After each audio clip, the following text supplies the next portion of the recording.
Welcome, everyone, to Paranormal Roundtable. I'm your host, Josh Turner, and with me is my co-host, Anthony. Hey, everyone. Good to be here. And we have a special guest today.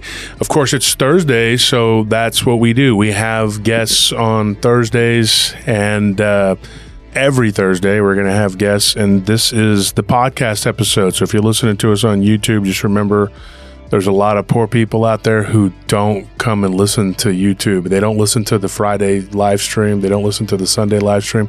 They're very deprived people. We feel very bad for them, and we want them to come over and be a part of what we got going on.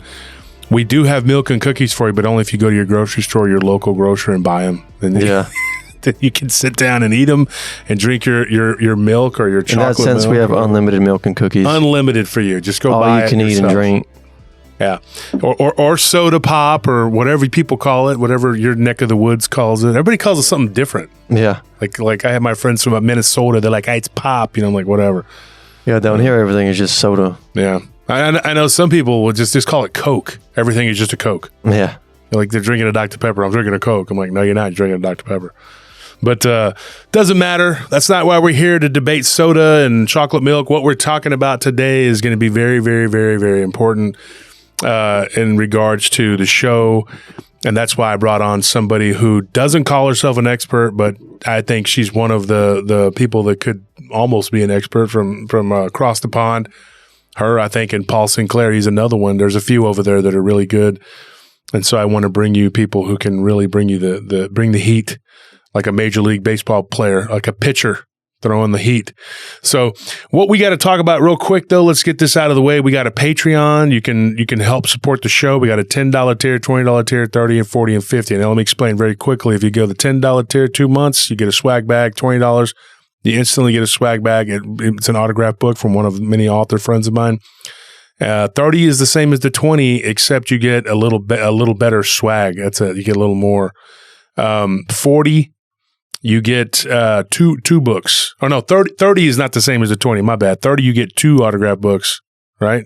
Yeah. Yeah, and you get a little better swag. But then 40 is same as the 30, except you get 2 autograph books from one of many authors, and then one of my books. And then, of course, if you the $50 tier, you get 2 of my books. You get both of them, the Werewolves and the Dogman Phenomena and the Bigfoot Phenomena.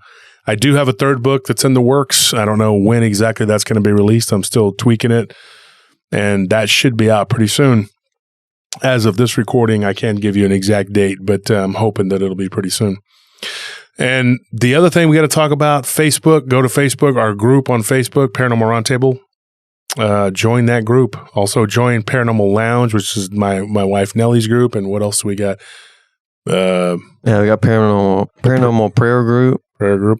And then we have a Wolf Turner PRT fan page, which I don't invite people to that or mess, because I don't want to seem like, whatever. Yeah, it would seem kind of conceited. Yeah, so Phil Stern created that, and him and Curtis Turner and Chris Clough, they're always in there messing around. They usually just memeing and making fun of me, so I don't know what, but don't take it personal, man. They just like to have fun, and those guys are big supporters of the show. And you can too if you want to join the Patreon. We also are trying to get our board game launched. So if you want to help out, donate with that for that, or be a not just a donator or a sponsor, but a partner. If you want to join, I forget how do you say it? Patron? No, for the board game, investor. Investor. There you go. God, I can't think today.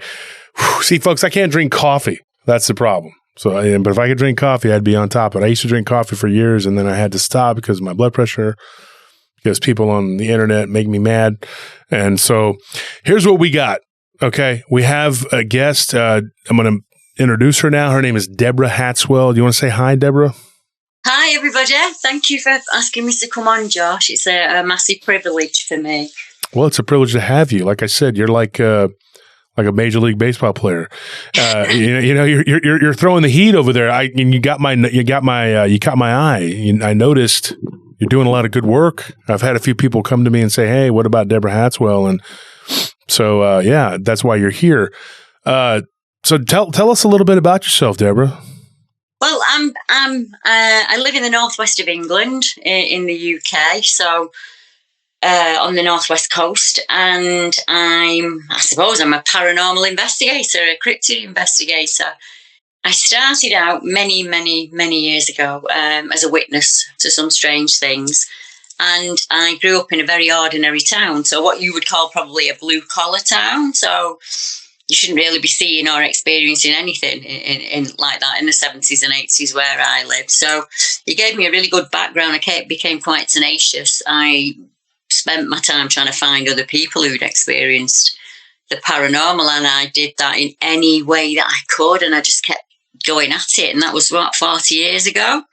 And now I'm incredibly lucky. I interview people from all across the world with all kinds of activity that's happening around them or what they want to report. And I work for a few TV companies now, but I started my own investigation team probably 20, 25 years ago. That's made up of like volunteers all across the world. So if we get a case that comes in, or, you know, whether that be a dogman case or UFO or a paranormal case, I can normally put them in touch with somebody who lives, as best as I can, get them really close, or just get them talking online so that they know they're not alone out there, in the hopes of kind of normalising this chat that me and you are having now, Josh. I would love it if ordinary members of the public were allowed to speak about things like this without getting the eye roll. Oh, yeah. Everybody thinks you're crazy. But luckily, with shows like ours and people like you, these subjects are becoming more and more destigmatized. Yeah, mainstream. Yeah. This is what we need, isn't it? We need to be able to have a normal conversation at the bar with your friend, or having, a coffee somewhere, and you just have this conversation. I haven't met a person on this earth that, if they haven't had a paranormal experience, they will have had an experience in their life that they can't explain, or there'll be an experience in their family or with one of their friends. And some people just have a genuine interest in it. And in the UK, it's kind of looked down upon a little bit. I faced a lot of shame. Had doors slammed in my face and everything, like, how dare I speak about things like that online? And yet I just ignored it. I mean, I found what I went through as a child was quite traumatic, I'll be honest. It shaped my life, and I think it's the same for everybody else out there.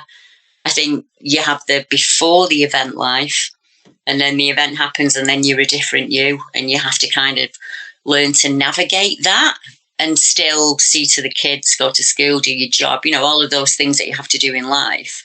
And for some poor folk, it can be a series of events that follows them throughout life. I mean, Josh, you've probably interviewed people that have lived in series of haunted houses before, and they never they don't see themselves as a common denominator, because we're taught that human beings can't do things like this. It's, you're just being silly or dramatic, or I don't know, just kind of, human beings are capable of the most amazing things if we empower them in the right way. I think one of the big problems here, when I was younger, it was very not talked about. And coming from like my mother's family, Hispanic, they were like, don't talk about it. Don't talk about it. I had an aunt, her name was Rosa, and she talked about it all the time, and she was really into it. She watched the X-Files, all that. She was the one I could confide in. She's the one I could talk to. And then my Uncle Frank, but he was always, in and out of our lives. He was always out doing stuff, very adventurous guy. He passed away a couple of years ago. But he was another one that I could talk about it. He was in Vietnam, and he saw some very weird things when he was over there. And he had a lot of things happen. But other than those two, it really wasn't many people that I could discuss this with. And when you talk about stuff like that, it's not like it, up until recently, I don't remember it being very like an open discussion that you could just have. And there weren't as many books and shows and things about it like there are now. But even now, there's a stigma. If you're like a person who works at one of these large computer companies, or you work for a large, you can't just really talk about it. There was a lady telling us a story, and she tried to tell her coworkers at Walmart, and that didn't go over well. They went, and then her boss started looking at her kind of funny and said something to her, not really in a mean way, but just said, "Hey, you're making some of the other workers kind of uncomfortable." And I was like, "How to deal with it? How do we deal with this situation?" Yeah. Yeah, just poor lass probably will find that maybe grandma had experiences or something like that. And when we're at our relaxed, I really believe that when we're at our most relaxed, that's kind of the time that we tune in. So probably a good reason why people see Bigfoot and things like that when they're driving or they're out hunting, because you're in a different place in your mind when you're doing that. You've not got your 2023 brain on. You've got your brain that used to keep you alive all those years ago. What we see now as kind of paranormal or supernatural, I think is completely natural to humans, and it always has been. And if you think about it, Patty was seen the year that I was born, so 56 years ago, Patty was seen. And all these years on, we are still ridiculing people who come forward and say that they have seen a Bigfoot-like creature. You look at the testimony, there's millions. There's testimony all across the world. There's a Bigfoot-like creature in every single country. You know, whether he be short, middle-sized or tall. There's always, you go back in history, there will be a story from somewhere, your town, your county, that talks about these creatures way back in history. Because I believe that we've always been kind of tapped into that. And it was as we industrialised and kind of stopped tapping into nature that things changed for human beings. And when you plug into the matrix, it's one of my soapbox things. If you're plugged in every day and you've got to make your mortgage, as I used to be, things kind of shut down around you because that's your main focus. And I found with me and not being able to talk to anybody about it, I kind of cut corners off my life. So I stopped doing things that I'd done all of the time. So I grew up in a family that was very outdoorsy. So we fished, we camped, we did all of the things that you do. And when I had my experience at 15, I stopped that. I just couldn't do that anymore. I was so frightened I couldn't do it. And I actually kind of, by the time I was 18, I was drinking. And I think I was drinking because I was frightened. I thought it'd come and find me. I didn't know what it was. There was nothing I could reference it to in the UK. I'd never heard of Bigfoot back then, 1982. That was an American thing, probably. This just shouldn't have happened. It was a completely impossible situation, but it happened, and I wasn't on my own when it happened. So I knew that I couldn't explain it away. There was no way of it being just a mistake or somebody in a costume or all of the things that people have asked me over the years. He looked like a man and an ape combined together. And I don't know what to call him, but to me, he was the man ape because that's what he looked like. And to her, he was the gorilla man. And hindsight's a wonderful thing. So people will say to me now, why didn't you think a second of picture of him? Well, it was 1982. Yeah, everybody says that. Like in 1991 when I saw what I saw, 1990, the one thing I remember about that, it was Halloween. And I remember about people asking me immediately thereafter, like, you should have got a picture of it. Because back then, of course, picture might mean something, but now it won't mean anything because of AI.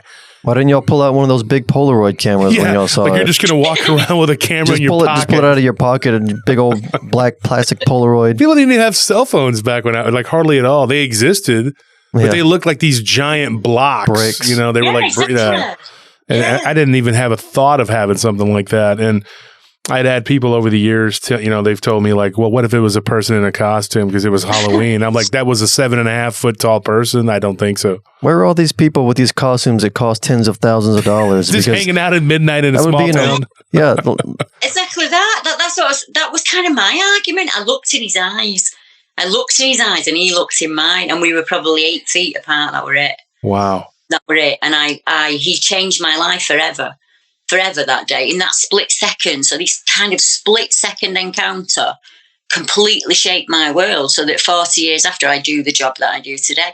You don't do that because it was a man in a suit or it was an escaped gorilla from the circus. So how did it happen? Tell us the whole story.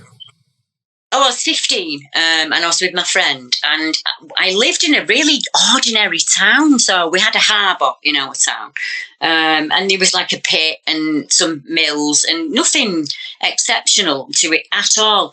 But I live at the bottom of the Pennine Range, which is like the Appalachian Trail, but on a much smaller scale. So I live in the southwest corner of that. And we had a river valley that ran through it. So that was only about a mile away from where I live. I mean, many years on now, I know that there were tunnel systems, but we're in a country park. My school was very looked like something out of Harry Potter. And it was a mansion. Somebody used to live in it. They lived in it for hundreds of years. And it had like these big park grounds. So if you can imagine like this really, like the palace, like with massive grounds and fountains and woodlands. That's kind of like what the area was like. But it was derelict. There was an old mansion in there, and it was all boarded up. It was nothing. It had gone to rack and ruin, and we should have been in school. It was it was about 1:00, and we'd stopped for lunch, and then we were going back. And I just said, "I'm not going in." I was quite strong-willed, and I was just like, "I'm not going in. I don't want to go in." And she was like, "No, I don't want to go in either." So I said, "Well, let's go in park." And I spent my life in there, Josh. It's where I went every second that I had a minute. I'd be in there, and we'd build dens, or we'd make ramps and jump the bike, on the ramps, or we'd be swinging off trees. All of those things that you do as a kid, it was my place to be. And next to the old house, there was this really overgrown garden. And it had just been left to rack and ruin. And like the ivy was probably 30, 40 feet up the trees. And if you ducked in there in the rhododendron, you could see out and nobody could see in. It was like those 70s louver doors. I did a lot of experiments with rhododendrons over the years, proving that it's actually warmer in there than it is, degrees warmer in there than it is around you. So we ducked in there, and like the baddest thing I'd ever done at that point was probably have a cigarette. So we're having a sly cig, laughing and joking, and like you do, 15-year-old girls probably talking about boys. And I saw a movement in the greenery. It's the only way I can describe it. Like just a quick movement. And as I looked, I made eye contact with something in the bush. And I thought it was going to be a teacher, or one of the lads from our school was going to jump out and scare me. And he just leant out. He just leant out of the greenery, and he looked like a man and an ape that had been pushed together. He had very pronounced brow ridge. He had like a flat nose, like a boxer's. Not much hair on his face, really. Some on his chin, like a teenage boy would have. Not much of a neck. I only saw him from mid-chest up, I should say. I didn't see a body. I just saw from mid-chest up and his face. Didn't really notice a neck. And what I did notice was A, his eyes, and B, the muscles in his face, really. He had really pronounced jaw muscles. Like, he looked like he could just crunch through a cow bone with no difficulty. He didn't have canine teeth. He had very human-looking teeth, really, with just bigger than our teeth. And I'm describing this like I'm sat there looking at him for this amount of time. It was like I looked at him, he leant out, and I did something that I'm really ashamed of to this day. I actually pushed my friend to the floor, and I ran. And I pushed her to the floor because I didn't think about it. It was just like a primal act. It was like, oh my God, he's going to kill me. And I just pushed her to the floor and I ran, screaming. And I looked back to see if he was coming after me. And she was running in the opposite direction. And he just leant back into the greenery, kind of melded into it somehow. I don't even know how to put it into words. It was like he was using the shadow in there to kind of disguise himself, completely hair covered, like really, he almost looked black like a bear, but it had this orangey reddish tinge to it when I remember the sun hitting it, because I played it over and over and over in my mind for days and days and days and days, trying to, I wanted it to go away. So I wanted somebody to say, oh no, it was just the fair, the local fair were there and one of the monkeys escaped, or just, and I never could. So then I started with, is it a paranormal event? Is there something about that area that manifested him? Is it something about me? I never put that event together with the earlier paranormal events that I did as a kid. I kind of see them as two very separate things. I know very differently now. Just don't know what name to give him, Josh. I just didn't have a name for him. And I had to go back there the next day to school. And it was horrible. It was just horrible. I never spoke to anybody. I had about 6 months to go at that point, so we left. And I did that. I just left school, and I couldn't get out of the area quick enough. Just thought he was going to get me. thought he was going to find me and get me. It sounds like the way that you described it, it wasn't a really completely flesh and blood thing. I honestly couldn't tell you. He looked flesh and blood. I'm going to be honest. He looked like I could touch him, but I didn't touch him, and I now know that paranormal entities can appear as anything they want to appear. What's really strange, though, is many, many years later, without me knowing, a lady I was 15, she was in her 30s. 2 years after I had that event, was in the same place, January, walking her dog, 1984. And it was about 5:30, so it would have been really dark at that time of year for us. And she looked over to where the old mansion house was, and she said there was this thing standing there. And it was about 7 foot tall. It was completely naked, covered in head to foot in fur. It had clear male genitalia. He was clearly male. He had a pot belly and kind of hunched forwards. And she described his face as saying he looked like a man and a chimp that were pushed together. And she grabbed the dog and she ran. She was absolutely terrified. And she reached out to Thomas Markham of the Crypto Crew in America. And because he'd done a couple of stories in the UK, Charmaine Fraser's in Scotland, a number of people. And she reached out to him and said, I had an experience in this park in Lancashire in 1984. And he messaged me and said, Deb, Josh, you know what it's like. People send you a million articles a day, don't they? And he sent me an article and he was like, yeah, Deb, you might find this interesting. And I was like, oh, brilliant. I'll have a look at it in a bit when I have my coffee. And he was like, no, you need to go and read it. And I read it and it was like, it was like validation. I might get upset at this bit. It was like she'd seen what I'd seen.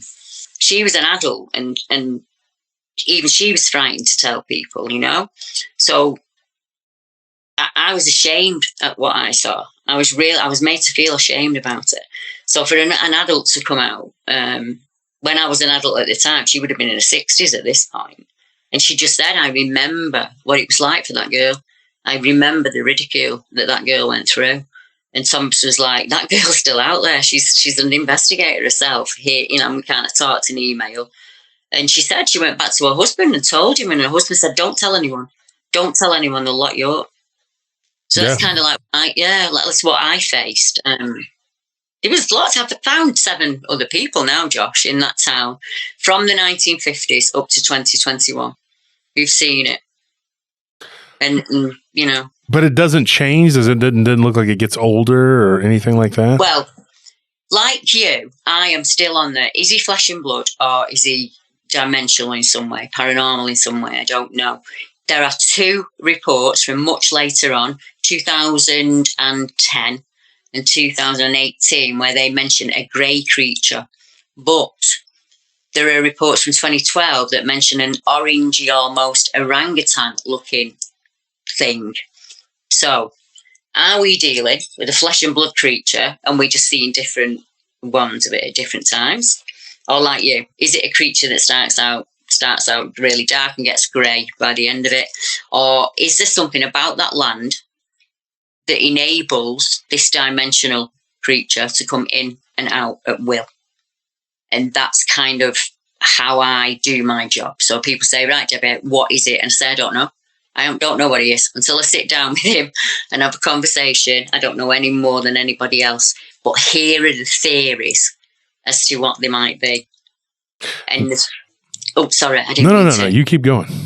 I was going to say there was many years later. I never told my first husband about what had happened to me in the park. Never did. Didn't trust him enough. But luckily, we got divorced, and I ended up with a really nice husband after that. And he'd had a UFO experience that he'd never told anybody about. And obviously, he sees what I do on a daily basis. He hears me interviewing people. He comes out with me on the investigations.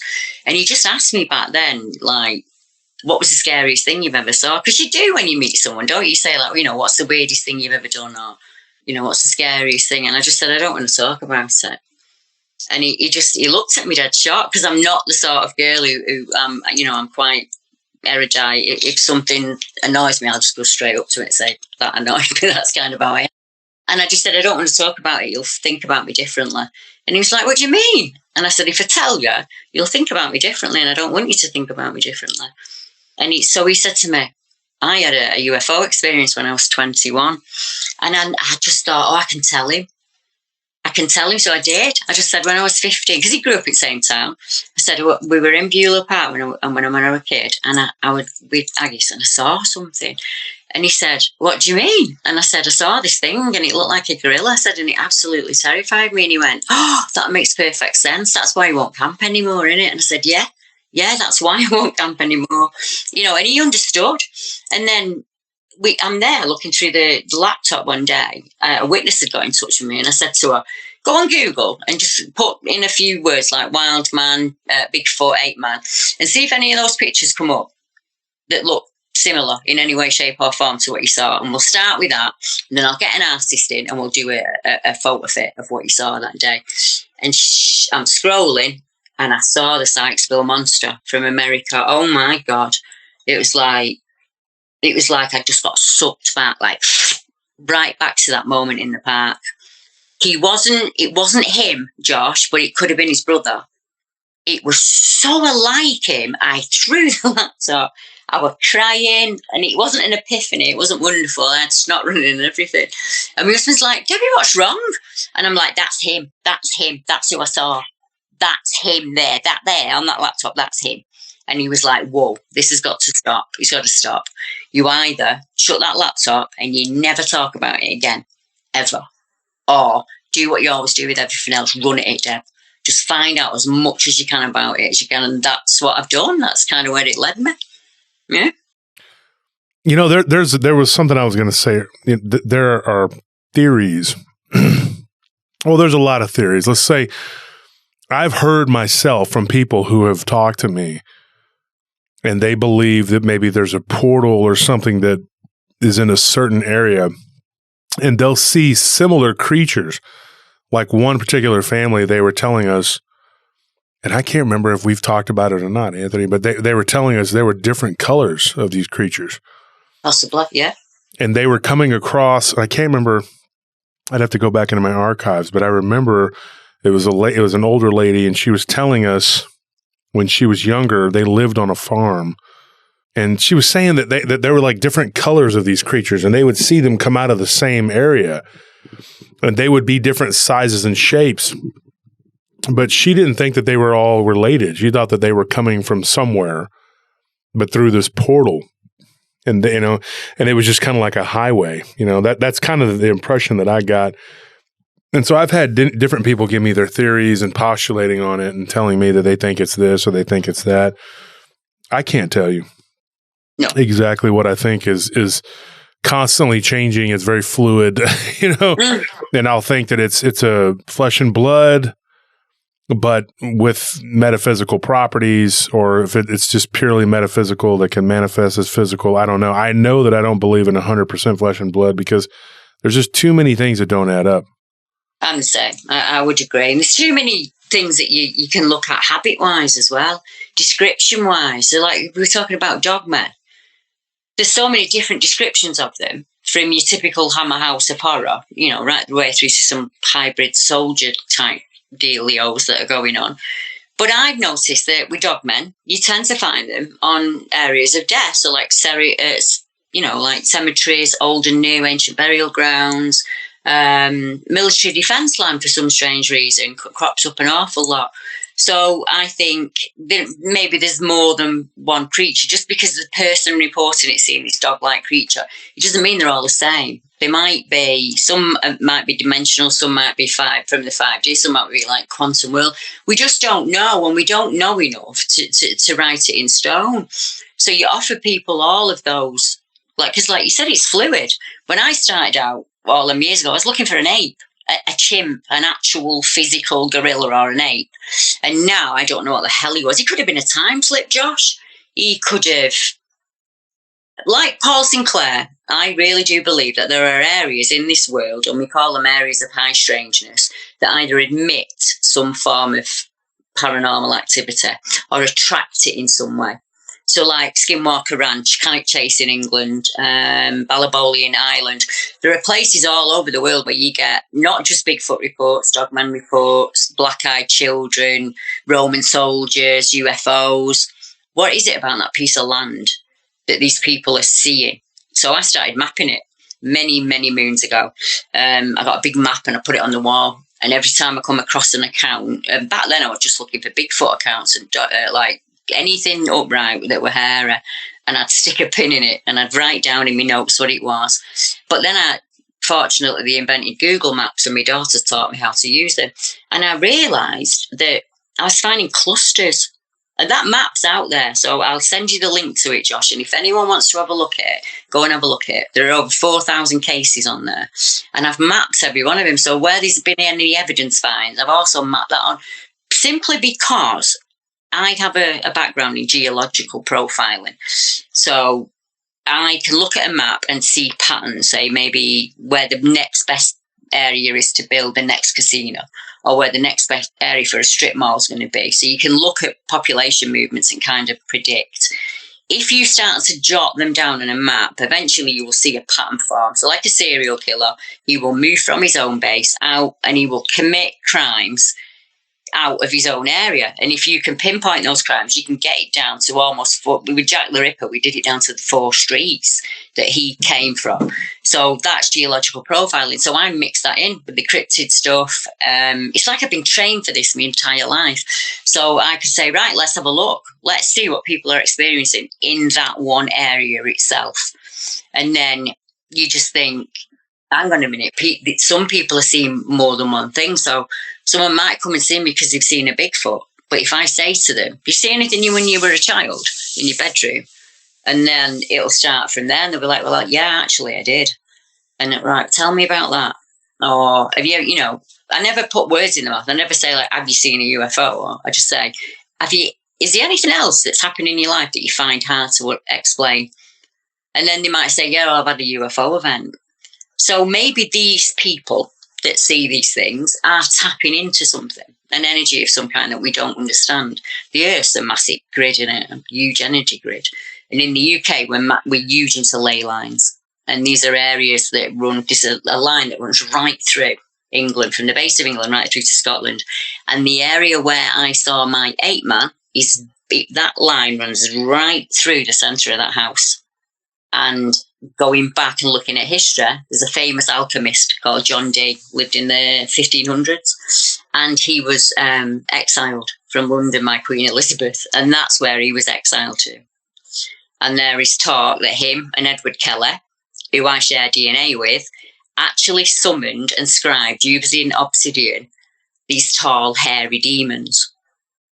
So what if one of my ancestors, 500-600 years ago, does this thing on this land, opens this portal, and my family have lived there for those generations. And then there's me, who's a psychic as a kid, doesn't know, I ain't got a clue. All these things are happening in the bedroom around her. Mum's seeing things, dad's seeing things, grandparents are seeing things. Maybe I've just tuned into something at that moment because I'm connected to that land. And then I find out when my dad's dying 5 years ago, my dad said that he saw something there and he'd never told anyone about it. And he said it looked like a wolf and it was down on all fours and it had yellow eyes. Wow. Yeah. That's pretty telling. Yeah, I have a very interesting job. Yeah. So you, in this area that you're describing where the wolf was seen, how many other reports have you fielded from like canid type creatures? In this area where I live, just that one is canine. All of the accounts where I am that I mentioned are very ape-like. So ape-human, gorilla man, ape-man. Not to where I live now, which is about 2 or 3 miles further into sheep country. Most of the reports here are black dog, 7 foot tall dog up on 2 legs. So clusters of them. The northeast coast of England, if you go to the northeast coast, every more or less 10 mile, there's a report of a dogman or a werewolf. And that's Paul Sinclair's territory. He's on the east coast of England, I'm on the west coast of England. But there's a big moor.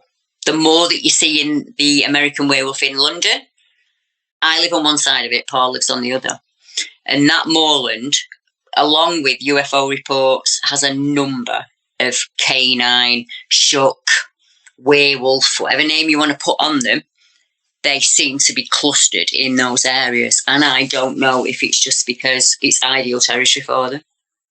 But what you've got is you've got the British government denying that we've even got big cats here, Josh. And that's changed.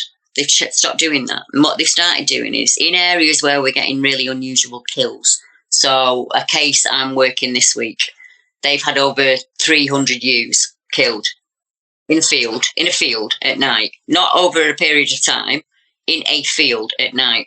So the British government have gone from going, oh, there's no big cats out here, not at all, even though we've got documented cat kills and 3 DNA samples. Now they've gone, oh, this will be a big cat. Cats kill in a short burst. You see your own moggy, they're heaving. If they catch a bird and then their chest heaves, they're absolutely knackered. Then they eat it and they fall asleep. Cats don't kill 300 ewes. No, it's impossible. With canine bites 6 inches apart, teeth marks. So that is not a cat in any way, shape, or form. Dogs will do that, though. Dogs will do that. Yeah. That's it. It's a canine bite. Yeah. So everyone in that area, they were sick. It started in 95. So in 95, these massive number of sheep started to be killed. And it hit the newspapers here in the UK, and they called it the beast from the east back then. And some of the kills were definitely cat kills. So that bite around the neck area, so puncture wounds in the neck kind of thing. Or sometimes a cat will kind of suffocate it, won't it, at the front of the nose. So it'll kind of stop the animal breathing. So definitely those kind of deaths. But also a number of deaths that you couldn't even put down to dogs, because dogs are messy killers. They kill everything, don't they, dogs, when they go on the rampage, yeah? These were like precisely picked out bodies that only the liver was removed on. So all decent meat was there, so that counts out poachers.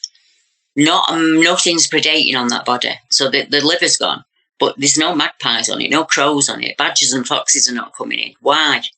What's different about that carcass of that animal? So these men decide, if it's a big cat, we're going to have to go out and shoot it. Yeah, that's what we're going to have to do. People are under the impression that you can't have a gun here in the UK. You can if you're rural. You can have a decent .338 rifle, because you've got to. If you're out rurally, sometimes you've got to put your own animals down and things like that. So that's what they do. They go out and they start looking, and they're looking for foxes. They killed 130 foxes, and these sheep still keep dying. So they just keep going out, these men, night after night, and they're lamping. And I think you do the same in America. You put the spotlight on and you look for eye shine. And that's what they did. And just one night, it wasn't a fox's eye shine. He said, we shone the light, and as the light hit, it was something standing up in the field. And this is a very similar situation to what happened to Paul Sinclair. They can see the eye shine on this thing, and it's up on 2 legs. And then it drops down onto 4 legs.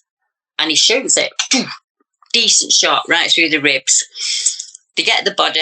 They go up to the body, expecting this to be this massive big cat that was stood on its back legs. And he said it looked like a cross between a werewolf, a baboon, and a hyena. So they put it on a tarp, they get it, and in the lanner, they take it back to the farm, and they do what any English person would do. They phone the police and the vet, because A, you've got to report the death to DEFRA, and B, you phone the police when something like that happens. And the vet came out and he said, yeah, it was a definite dog kill. It was like these sections, but this, we don't know what this is. And they took the body. So I said to this guy, have you got no photos? And same as people ask me, it's ridiculous. He was like, Debbie, it was 1995. He said, but they've got everything. So I said to him, right, well, let me take all of the details. And he said to me, can't you apply under the Freedom of Information Act, Deb, to see if there's any evidence on this case? So I said, yeah, of course I can. And that's what I've been doing today. So I've just sat down with that, and I'm going to write, because we have a right to know in the UK. So I can apply for those police records, if they're kept, of the actual farm where it happened on, and I can see what kind of police report was made. But people would be astounded. If they heard that story in America, they would instantly say, that's a dog man, or that's a werewolf. Because it's the UK, they're not believed, they're not believed. Oh, there's a lot of people who don't believe here too. They just think it's crazy. Yeah. Yeah, but the strange things is the killing stopped. After they killed that creature in 97, it stopped. Everything stopped until last month. And it started up on another farm in the area. So they're getting these similar sheep kills again. So the idea being, there's 15 of them up there together now in a coalition, and they're putting game cams out, and they're going to try and get whatever they can to get that thing on camera, if they can get that thing on camera. And I'm incredibly lucky that I'll now be a part of that. So I'll get to see any evidence as it comes in.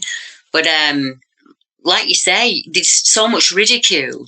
If we didn't sit down and take that report, and I wasn't speaking to you about it now, word of mouth is the way that we pass on our, our verbal history. It would just go into obscurity and be forgotten. And I think it's incredibly important to be saving stories like that, because way back in the 1st century, when there was no global communication, we were still talking about hybrid, half wolf, half man. One of the oldest cave paintings in the world is it looks like a wolf on the top and a man on the bottom. And I think was in Algiers. So what you do now, like you basically you take reports from people. I investigate them as well. Investigate them. And I try and get them to investigate their own experience. So let's talk about some of these. Like, let's talk about some of the reports that you get. Like, you have the Dogman variety. Like, really interested in that too. I had a case that I know you'll really want to know, because I pulled some out for you today. I thought, obviously, Josh has not had time to sit down and listen to my episodes. He's a very busy man. So I'll pull some reports out that he might find interesting. And recent, really. That case that I was talking about, she only came in last week. But on the 8th of September, I've been involved in a case that's happening in Bedfordshire, which is a very rural area of the UK down south. And there's been a man living on that land for the last 20 years. He wouldn't call himself an investigator, but he is. He's been documenting some really strange goings on the land. And the tenant that lives there is an 88-year-old man. And he's lived on that farm his entire life. He's never had an experience with anything at any point. And he's not been told about the things that are happening around the farm, because it would be unfair to do that. So he has no idea about what they get. Kind of thuds on the wall, some very strange animal kills, and some really strange footprints. And in 2018, one of the men that lived in the farm passed away. And the day after he passed away, there was these really weird kind of dog prints, but they were very, very large underneath the window. So cut a long story short, on the 8th of September this year, I had to go into hospital to have some procedure on my hand. And I'm in hospital and I get an email and I look at it, and it's the guy from the farm, and he's like, Debbie, look, I wouldn't ask you for anything, but last night Fred's seen something and he's absolutely terrified and we can't get him to calm down. Now Fred's 88, he's a very sick man, so I just said to him, I'm actually in hospital, just give me a second and I'll sneak out to my car and I'll ring. And that's what I did. I sneaked out to the car and I rang him and I said, it's Deborah, Steve's friend, and I phoned because I heard that you've had something frightening happen. And he was terrified. He was absolutely terrified. He couldn't really string a sentence together, poor soul. So I said to him, don't tell me anything. Let me ask you a couple of questions first, and then I'll be able to kind of work out what's going on, and then hopefully I can help. So I asked him if he was of Irish heritage, and he said that he was. His mum and his dad were Irish. I asked him, what was negative on the land? And he said, actually, there's a building on the land that's incredibly negative. There's all kind of like satanic paintings in there, and everyone who's ever lived there has been incredibly negative. I said to him, what changed? What was different that night to any other night in the past 88 years? And he said, I didn't sleep in my bedroom that night. I can't manage the stairs anymore. So my carers brought my bed down to the front room and got me a new air conditioning unit. But unfortunately, we've not had time to put the curtains back up. So then I said to him, have you been thinking about your death and getting your things in order? And he said, well, yeah, last week I went to see the solicitor, because obviously, I'm getting on in years and I want it all sorted out before I get too old. So I said, right, I think I know what's going on. So I said to him, tell me what happened. What were you doing before? I always get them to start before. You don't take them straight to the event. So it's like, right, you went to bed, you got in bed, and were you asleep? And he was like, yeah, I was fast asleep. And I'm an older gentleman, so I have to go to the toilet quite a few times in the night. So I said, it's all right, I understand completely. So he's got up, and as he's about to step off the bed and go to the bathroom, he said this thing just kind of appeared at the window, and it taps on the window light, and he said he made eye contact with him, and he kept saying it was his eyes. It just held me in its gaze. It was awful. It was awful. It just kept looking at me. It wouldn't stop looking at me. So I didn't ask him any questions. I just got him to talk. So he said it looked like it would have been about, if it was standing on the grass outside, it would have been about 8 feet tall. And we have got evidence. We've gone out the day after and we've measured the window, and there are some strange footprints underneath the window. This thing's tapped on the window at him. He said its hand looked like a cross between a hand and a paw. It had ears that were kind of tipped forward like an Alsatian's, but its eyes were not on the side of its head like a dog. And we've got to remember, we're talking about a man who's farmed his entire life. He knows animals. And he just kept saying it was a werewolf. It was a werewolf, but it looked shocked to see me. So I said, say that again. And he went, it looked shocked. When it realised I could see it, it looked really, really shocked. And that's when it just vanished. So I thought, right, there's an old saying, you know, like a kind of handed down kind of thing. If you're Irish or you're of Irish descent, there's this thing called a death wolf. And I know that's absolutely terrifying, but it's more in the sense that it's this thing that comes in time of illness to kind of protect you and ward off evil. Because if anything ever is going to attach to you, it's going to attach to you when you're very, very sick or you're getting to the end of your life, because you're at your weakest, you know, you're not got much fight in you. He's also putting thoughts out there about getting his things together, you know, putting who he's leaving what to and what he wants at his funeral. So he's thinking about death, isn't it? He's putting those thoughts out there. I knew something different must have happened, because he would normally be upstairs asleep. So I'm thinking, what's different about that day that he's managed to see it? Well, he was downstairs. What if that thing has looked through that window so many times, it looked shocked to see Fred? That, oh my God, there's someone there and it's seen me. And I wondered if it was anything to do with a negative property next door. You know, was that in some way, was that the way? So honestly, the guy, his carer, broke in there the next day. Probably shouldn't have said that on air, but actually did. He broke in there and we did a number of blessings and tried to shut it down and it is an abyss. It's like this swirling abyss of negativity. And I said he said, will it come for me, Deborah? Will it come and kill me? And I said, no, if it was going to do that, they'd done it there. And then you'd just become one of the missing. It was ideal. You were on your own. It was the middle of the night. You're rural. It could have just took you. I said, I wonder if it's protecting you. Is it walking that perimeter to keep this negativity away from him until he passes? Very possibly so. You know, your viewers some might agree with that, and some might say, well, I don't. I think maybe it came to kill him. But why didn't it? Why didn't it just get him there? You know, there's got to be more to it, hasn't there? And that's why I asked him if he was of Irish descent. If you're of Celtic descent, and many, many Americans are, so Scottish, Irish, Welsh, they have a history based from the 1st century on a deity that is a wolf-headed man. You know, if you look through history, St. Christopher was a wolf-headed man. You got the Cynocephalus, the Benedante, the Scottish Wolver. They were all in our history. We just don't really get taught it anymore. You know, you have to go out and find that information for yourself. So people will say to me, well, I've never heard of that, Deborah. I want to see text on it. Well, look up Eretek. Eretek's one of the first written deities in Ireland. And he was a shapeshifter. He could be either a man or a wolf, as could his daughters. And we weren't right. We were passing stories down about them from the 1st century. And then you've got Ossian, another one. He was a wolf-headed man. In Wales, a lot of their history is based on the Welsh werewolf and Gog and Magog, the giants. So the stories are there in the same way that they are in America and they are in Canada and they are in Russia. And when we talk about them like this, people think, I remember hearing about that when I was a child. Or, wow, you know, I've not heard that. Because we're losing a lot of our culture in the UK. We really, really are. And we don't pass these things down anymore. So like for my grandfather, it was nothing. It was absolutely nothing. It was quite normal. You know, and for my grandchildren, luckily, it's quite normal because kids of their generation are very accepting of things. Unfortunately, it's just the generations in between that made you feel like you were a complete lunatic for experiencing this stuff.